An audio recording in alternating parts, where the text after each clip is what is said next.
미가 6장 1절부터 16절 말씀 가지고 오늘 은혜 나눕니다.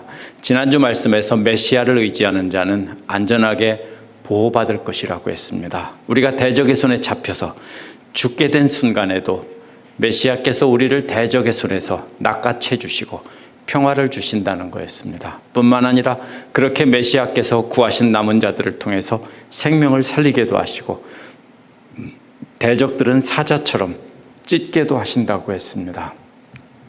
반대로 하나님을 의지하지 않고 세상 모든 것을 의지하는 자는 완전히 멸하신다고 했습니다. 그렇기 때문에 이번 주 말씀은 하나님께서 세상을 의지하는 자들을 법정에 세우고 재판하는 장면으로 시작합니다. 하나님의 말씀을 품고 하나님과 동행하면서 정의와 한결같은 사랑을 겸손히 행하라는 겁니다. 그러면 살 것이라고 했습니다. 만약 그렇게 하지 않고 부자들 편에서 재판하며 힘없는 사람을 착취한다면 그런 지도자들은 하나님께서 반드시 멸하신다는 내용입니다. 먼저 1절부터 8절은 하나님과 함께 정의와 한결같은 사랑으로 제사를 드리며 겸손히 행하라는 내용이 나옵니다. 1절은 이제 여호와 하나님의 말씀을 들으라 하는 말로 시작합니다.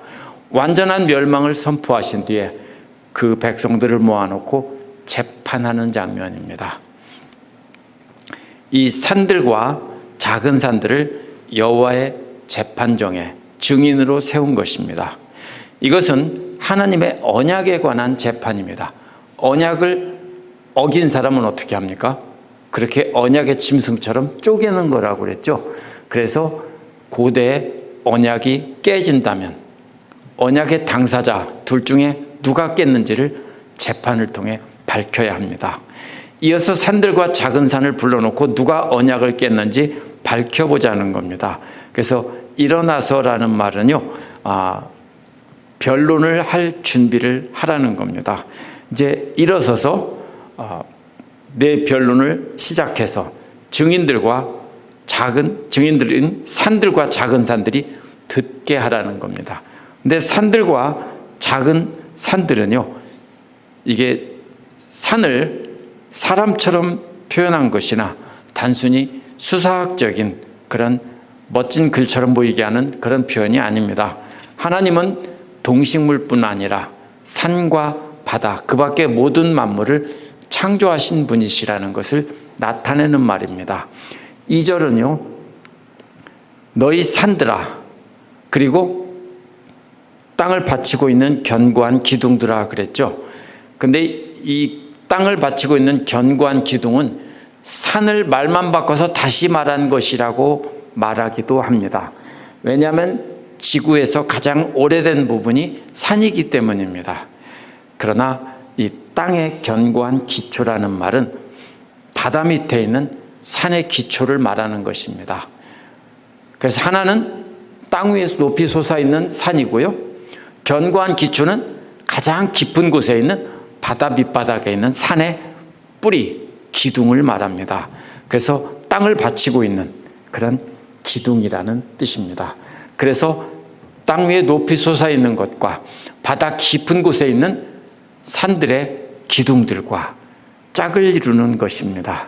그래서 높은 곳에 있는 산과 바다 깊은 곳에 있는 산의 뿌리까지 다 증인들로 불러 세우는 것입니다. 이제 피고인 이스라엘 백성들도 일어서서 변론할 준비가 되었고, 증인들도 역시 여호와 하나님께서 선지자를 통해 말씀하시는 기소문을 들을 준비가 되었습니다. 그래서 여호와께서는 자기 백성들을 상대로 고소하시고 죄를 증명한다고 하시는 겁니다. 세 번역은 둘 다 똑같이 내 백성이라고 했는데요, 원어에서는 먼저 내 백성이라고 했고 그 다음에는 이스라엘이라고 되어 있습니다. 두 번째 것은 내 백성이 아니라 이스라엘입니다. 그래서 내 백성, 그 다음에는 이스라엘입니다. 여호와께서는 이스라엘의 죄를 낭독하여 고소하면 피고인 이스라엘 백성들은 자신의 죄를 변호할 것입니다. 그러면 여호와께서 증거를 제시해서 그들의 죄를 입증하신다는 겁니다. 마치 검사와 변호사가 논쟁을 하듯 다투면서 하나님과 그 백성들이 서로 법정에서 다툰다는 것입니다. 다투는 게 뭡니까? 싸운다는 뜻이 아니라 증거를 대면서 나는 결백하다라고 하고 한쪽은 너는 죽을 죄를 지었다라고 하는 것을 계속 증명하는 겁니다. 3절은 내 백성들아라고 부르면서 여호와께서 이스라엘 백성들에게 변론할 기회를 주는 장면입니다. 여호와께서 그 백성들에게 무엇을 했는지, 무슨 일로 괴롭게 했는지 한번 말해보라는 겁니다. 하나님께서 그 백성들에게 지키라고 주신 계명 중에서 지나치게 무거운 짐을 줘서 지치도록 한 것이 뭐가 있느냐라는 겁니다. 그게 짐이 되었다는 말이냐라는 말의 의미입니다. 내가 너희에게 그렇게 질 수 없는 무거운 짐을 줘서 너희들을 지치도록 쓰러지도록 만들었느냐라는 겁니다. 예수께서도 마태복음 11장 28절에서 수고하고 무거운 짐진 자들아 다 내게로 오라고 했습니다. 무거운 짐은 사실 하나님이 주신 게 아니라 누가 준 겁니까? 그 외식하는 율법 선생들이 준 것입니다. 하나님께서는 그렇게 본래 무거운 짐을 준 적이 없습니다. 질 수 없을 정도로 무거운 짐은 유대교 지도자들이 백성들을 꼼짝 못하게 하기 위해서 만들어낸 것이고 하나님은 그런 짐을 지어준 적이 없습니다. 누가복음 11장 46절에 보면 율법학자들에게 화가 있다고 예수님이 말씀하셨어요. 그 이유가 뭐죠? 사람들에게 지기 어려운 짐을 지어주고 자기들은 손가락 하나도 까딱 안 한다는 겁니다. 4절은 하나님께서 이스라엘 백성들을 애굽 땅에서 구해내시고 값을 지불하고 속량하셨다는 겁니다. 하나님 편에서 변론하는 거죠. 모세와 아론과 미리암을 내 앞에 보냈다고 했습니다. 4절은 3절에서 무거운 짐을 져서 괴롭게 한 적이 있느냐는 것에 대한 답변입니다.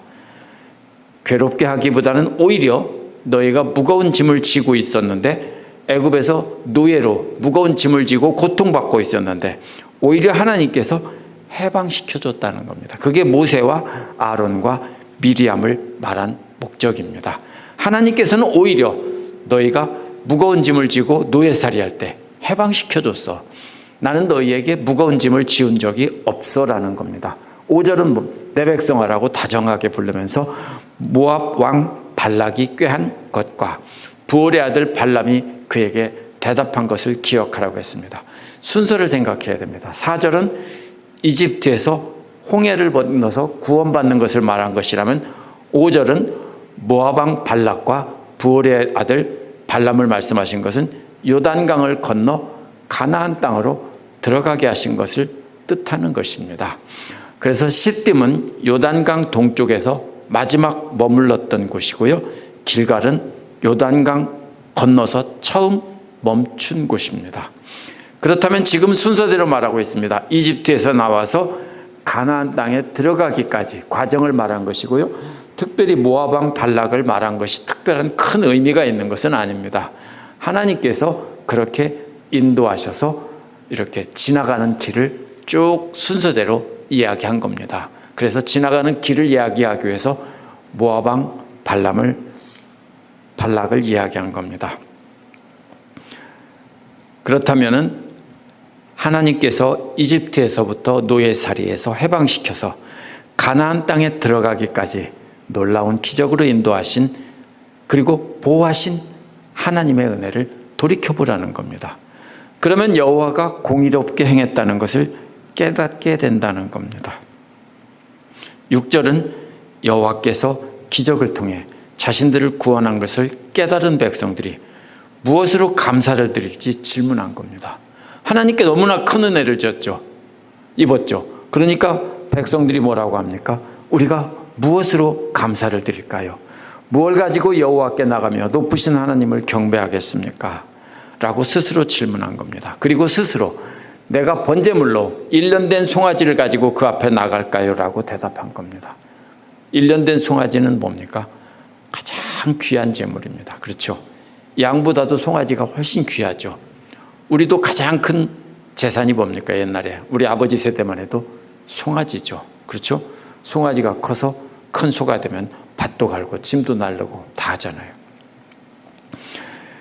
7절은 여호와께서 천천의 순양이나 만만의 강물 같은 기름을 기뻐하실까? 라고 되어 있습니다. 또 자신의 허물을 위해 자신의 영혼의 죄로 말미암아 마다들을 드릴까라고 스스로 질문합니다. 하지만 답은 아니라는 겁니다. 그런 형식적인 예배로는 아무리 많은 제물을 드리고 심지어는 마다들까지 드린다 해도 아무 소용이 없다는 겁니다. 8절은 주께서 선한 일이 무엇인지 보이신 것입니다. 무엇이 착한 일인지를 주님께서 이미 말씀하셨다는 겁니다. 여호와께서 그 백성들에게 구하는 것은 정의를 행하며 인자를 사랑하며 겸손하게 내 하나님 앞과 함께 행하는 것이 아니냐라고 했습니다. 정의를 행한다는 말은요, 현명한 재판 기록을 따라 공정한 재판을 한다는 뜻입니다. 이게 무슨 뜻이냐면요, 고대 사람들은 보통 왕이나 높은 사람들, 큰 부자들을 재판할 때는 어떻게 합니까? 그들의 편을 들어서 그들에게 좋게 해주고, 힘없는 백성들은 억울하게 그쪽이 잘못했다고 하는 겁니다. 그런데 그렇게 하지 않고 힘있고 부자라고 해도 두려워하지 말고 그들에게 잘못한 건 잘못했다고 하고, 또 불쌍한 백성들은 잘못했어도 한없이 용서해 주는 것, 이것이 정의와 인자입니다. 인자가 뭐냐면 헤세드라는 말인데요, 하나님의 한결같은 사랑을 말합니다. 그래서 정의와 인자는 함께 행해야 되는 겁니다. 어떤 경우에요?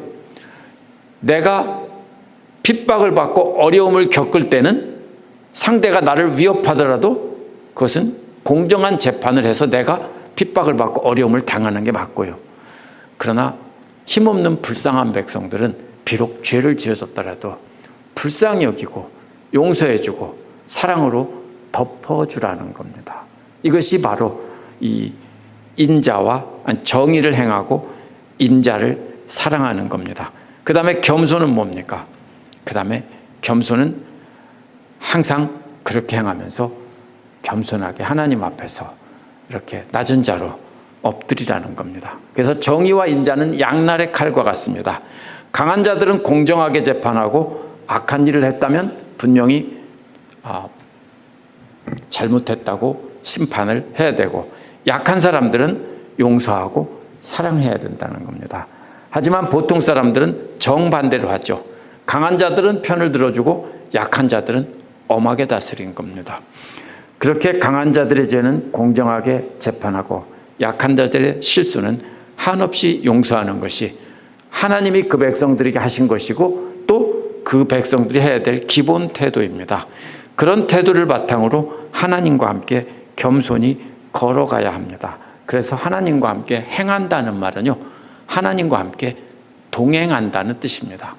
행동으로 한다는 게 아니라 여기서는 하나님과 함께 걸어간다는 뜻입니다. 뭘 따라 걸어갑니까? 하나님과 함께 걸어가는 것은 하나님의 말씀을 따라서 걸어가는 겁니다. 그래서 하나님이 원하시는 삶을 살기 위해 말씀을 꼼꼼히 살피면서 살아가는 것이 하나님과 함께 동행하는 겁니다. 하나님 말씀을 잘한다며 자신들이 아는 대로 행하는 것은 교만하게 행하는 겁니다. 항상 하나님 말씀 앞에서 겸손하게 하나님이 원하시는 것이 무엇인지 생각하며 항상 순종하며 살아가는 것이 겸손히 하나님과 함께 걷는 것입니다. 그래서 이 세 가지는요, 우리가 반드시 하나님께 드리는 어떤 제사보다 더 귀한 제사가 이 세 가지 제사입니다. 공의와 인자와 겸손, 이 세 가지를 행하면 그게 하나님 기뻐하시는 제사입니다. 두 번째로 9절부터 16절은 하나님을 두려워하지 않고 사람들을 착취하는 자들에게 갚아주신다는 내용입니다. 9절은 미가가 여호와의 목소리가 그 도시를 향해 외치신다라는 겁니다. 그 도시는 예루살렘입니다. 이어서 미가는 당신의 이름을 두려워하는 것이 지혜입니다 라고 선언을 합니다. 여기서는 주님의 이름이라고 했죠. 원어는 당신의 이름입니다. 그래서 당신의 이름을 두려워하는 자라는 말은 시편 61편 6절에 나옵니다. 시편 61편 6절은 전쟁터에 나가고 있는 왕이 성전에서 멀리 떨어진 곳에서 당신의 이름을 두려워하는 자의 얻을 기업을 내게 주셨습니다 라고 하나님께 기도한 내용입니다. 당신이라는 말은 한국말에서 3인칭으로 쓸 때는 높임말입니다. 예를 들면 돌아가신 부모님을, 아버지를 당신께서는 이렇게 하셨어 라고 할 때는요, 그것은 높이는 말입니다. 그런데 우리가 당신 이렇게 하면은 그거는 높이는 말이 아니죠. 그래서 여기서 그래서 한글 성경에서는 당신이라는 말 쓰기가 그러니까 주의 이름이라고 고쳐 번역한 겁니다. 미가는 여호와의 목소리가 그 도시를 향해 외치신다라고 말한 뒤 하나님께 기도를 드린 겁니다. 형태는 비슷하지만 형태가 다른 말이 잠언 1장 7절과 9장 10절에도 나옵니다. 기도를 마친 뒤에 들으라 매로부터 그것을 정하신 분께 라고 말을 합니다. 뭐라고요? 들으라 족소가 라고 번역했는데요, NASB는 서로 다른 필사본이 존재하기 때문입니다. 도시를 말했다면 그 다음에 유다 족속을 말하는 것이 보통 순서이기 때문에 들으라 족소가 이렇게 NASM을 번역했는데 이것도 사본 때문입니다. 그런데 이것은 들으라 족소가가 아니라 들으라 매로부터 그것을 정하신 분께, 이것이 원어에 있는 그대로입니다. 들으라 족소가, 들으라 매로부터 들으라고요. 그것을 정하신 분께. 그래서 이렇게 서로 다른 필사본이 존재할 때는 들으라 족소가가 보통 일반적으로 자연스러운 표현이지만 여기서는 말이 안 되는 것이 원본입니다. 말이 잘 안 되는 것을 말이 되게는 고치지만 말이 잘 되는 것을 말이 안 되게 고치는 사람은 없기 때문입니다. 그래서 매로부터 들으라고 한다면 매를 맞고 나서 하나님을 두려워하는 지혜를 배우라는 뜻입니다. 무슨 뜻이에요? 일단 맞고 보자는 겁니다. 하나님께 맞고 심판을 받고 나서라도 깨달으라는 겁니다. 그럼 하나님은 무조건 때릴까요? 아니죠. 계속해서 앞에서 경고를 했습니다. 그런데도 듣지 않기 때문에 결국 매밖에 없는 겁니다. 그래서 매를 때려서라도, 매를 맞고서라도 매한테서 들으라 하는 겁니다. 10절은 예루살렘에 사는 유다의 지도자들이 어떻게 하나님을 두려워하지 않았는지 말한 것입니다. 하나님 하신 말씀을 그대로 전한 겁니다. 히브리어를 그대로 직역하면 아직도 악인의 집에 이러한 사람이 있느냐. 악인의 보물과 함께 있는 저주받을 작은 에바도, 이런 뜻입니다. 악인의 집에 아직도 이런 사람이 있느냐. 악인의 보물과 함께 있는 저주받을 작은 에바도. 에바는 곡식재는 대박입니다.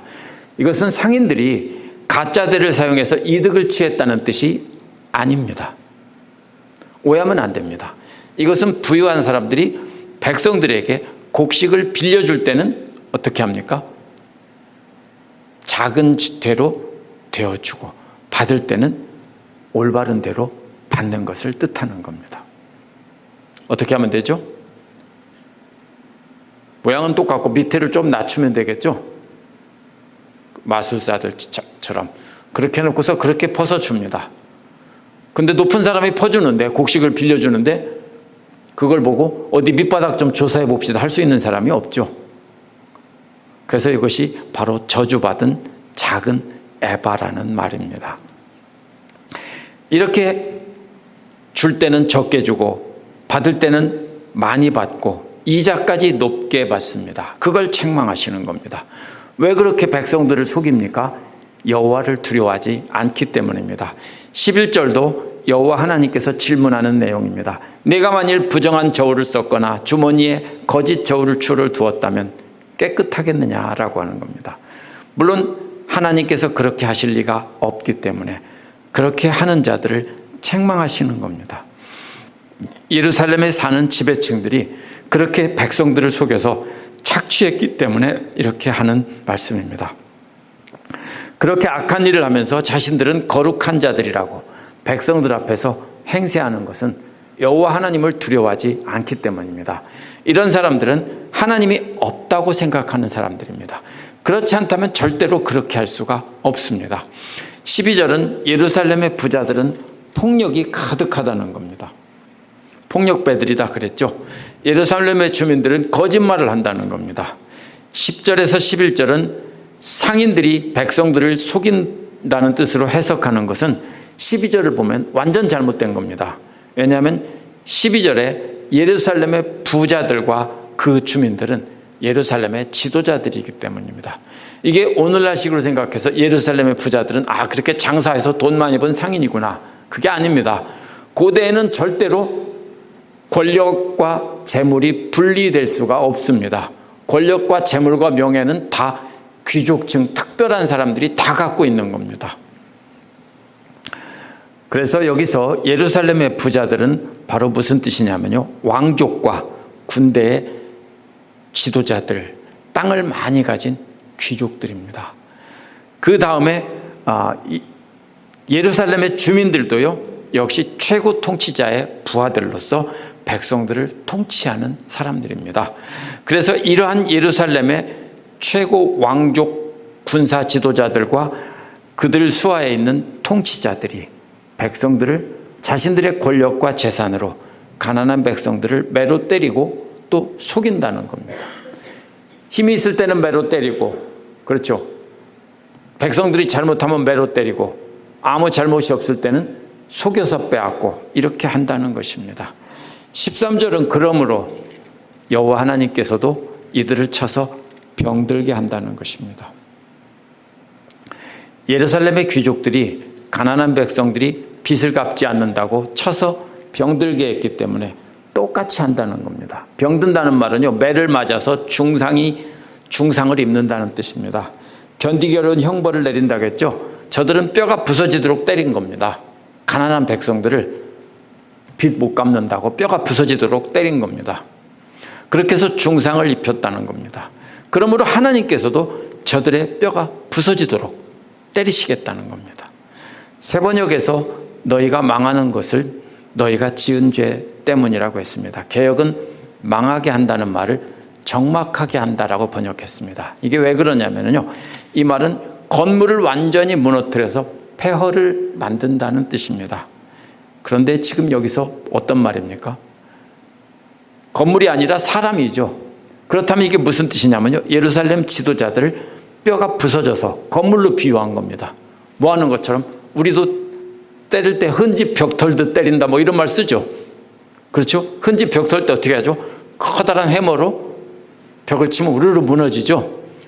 바로 그런 것처럼 이렇게 지도자들을 뼈가 다 부서지도록 때려서 그들의 뼈가 몸을 건물로 비유해서 완전히 폐허가 되도록 하신다는 겁니다. 그래서 그렇게 완전히 중상을 입도록 만드신다는 겁니다. 그래서 그들이 하나님께 맞아서 박살이 나는 모습을 폐허가 된 도시로 비유한 것입니다. 그래서 그것은 다 그들의 죄 때문입니다. 또 하나님의 심판이 계속 이어집니다. 14절은 먹어도 배가 부르지 않을 것이라고 했습니다. 안전하게 감추어도 하나도 남지 않을 거라고 했습니다. 먼저 뱃속에 집어넣은 거죠. 그건 아무도 못 뺏어갈 것 같죠. 그런데 하나님께서 때리셨기 때문에 이들은 중상을 입었고 잘 먹어서 회복하려고 잘 먹는데 소용이 없다는 겁니다. 먹어도 배가 부르지 않고 항상 배고픔을 느끼죠. 설사를 하든지 다 해서 아무 소용이 없게 된다는 겁니다. 배불리 먹으면 힘이 나는 것인데 이들은 힘이 하나도 없게 된다는 겁니다. 또 나중에 잘 먹으려고 남는 재물은 몰래 감춰놨는데도 그것조차도 남지 않는다는 겁니다. 하나님께서 칼에 붙이신다는 것은 다른 사람들이 칼을 들이대고 다 빼앗아가게 하신다는 겁니다. 15절은 그 다음 순서입니다. 순서대로입니다. 그래서 아무것도 없게 된 이들은 곡식에 씨앗을 뿌립니다. 근데 이들은 씨앗을 뿌리는 사람들이 아닙니다. 왜냐하면 귀족들이고 높은 사람들이기 때문에 백성들을 시켜서 뿌린 것을 거두지 세금으로 받아들이지 씨앗을 뿌리는 사람이 아닙니다. 근데 이들이 권력은 다 이렇습니다. 어떻게 해요? 다른 나라의 침략을 받거나 해서 이들은 모든 걸 다 뺏기고 죽도록 맞았어요. 이들이 먹고 살 길은 이제 일반 백성들처럼 씨앗을 뿌리는 것밖에 없습니다. 씨앗을 뿌리는데 아무것도 추수하지 못합니다. 올리브 열매로 기름을 짜려고 밟아도 기름을 바르지 못합니다. 올리브 오일은 상처에 바르기도 하고 뜨거운 사막에서 피부가 갈라지는 것을 막기 위해서 바르는 겁니다. 근데 이들은 다 뺏겨서 아무것도 바르지 못한다는 겁니다. 포도를 밟아도 술을 마시지 못한다는 겁니다. 이스라엘 인근에서는요, 좋은 물을 마실 수가 없어요. 그래서 대신 포도주를 물 대신 마십니다. 그런데 마실 포도주가 없다는 것은 마실 물이 없다는 것과 똑같은 말입니다. 본래 씨를 뿌리고 기름을 짜고 포도를 밟는 일은 가난한 백성들이 하던 일이고 이들은 안 하던 일입니다. 그런데 이들이 낮은 신분으로 전락해서 이렇게 육체 노동을 하고 노예처럼 일한다는 겁니다. 근데 왜 하나도 먹지도 못하고 바르지도 못하고 마시지도 못합니까? 일은 죽도록 하고 다 뺏긴다는 뜻입니다. 이방인들에게 정복당하고 그들의 노예가 돼서 고통당하는 장면입니다. 이들은 과거에 가난한 백성들에게 했던 것을 하나님께서 그대로 갚아주신다는 겁니다. 이스라엘 역사를 보면 이것은 나중에 정확하게 그대로 이루어집니다. 오늘 말씀의 핵심은요, 귀한 물질을 드리며 예배를 드리는 것보다 하나님 말씀에 순종하는 것이 하나님께 가장 큰 제사를 드리는 것이라는 겁니다. 하나님 앞에서 가장 큰 죄는 교만입니다. 내가 하나님 말씀을 잘 알고 내가 잘 지켰고 나는 이만하면 하나님 앞에서 의인이다라고 생각하는 교만입니다. 그런 사람들은 자신을 거룩하다고 생각하고 남을 함부로 정죄하게 됩니다. 실제로 조금 더 지켰겠죠. 그렇죠? 조금 더 지켰겠죠. 그러나 하나님 보시기에는 아무것도 아닙니다. 그렇기 때문에 하나님과 함께 걸어가는 겸손이라는 말은요, 하나님 앞에서 항상 엎드려 자기 잘못을 비추어 보고 회개하고 가슴을 치는 태도로 살아가는 겁니다. 그것이 하나님과 동행하는 겁니다. 그렇게 자신을 말씀에 비춰서 죄를 깨달았다면 하나님처럼 한결같은 사랑으로 자기에게 죄진 사람은 용서하며 살아야 하는 겁니다. 그게 하나님과 동행하는 겁니다.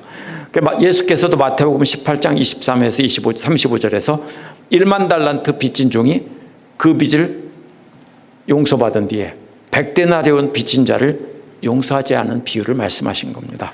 내가 용서받은 죄를 깨닫지 못하고 남이 내게 잘못한 것만 기억하고 말하는 사람은요, 누가복음 6장 41, 42절에 나오는 자기 눈에 대들보는 있는데도 남의 티만 지적하는 것과 같습니다. 우리 입에서 뭐가 나오는지를 봐야 됩니다. 남의 죄를 지적하고 불평하고 원망하고 욕하는 사람은요, 뭐를 몰라요? 자기 죄를 전혀 모르는 사람입니다.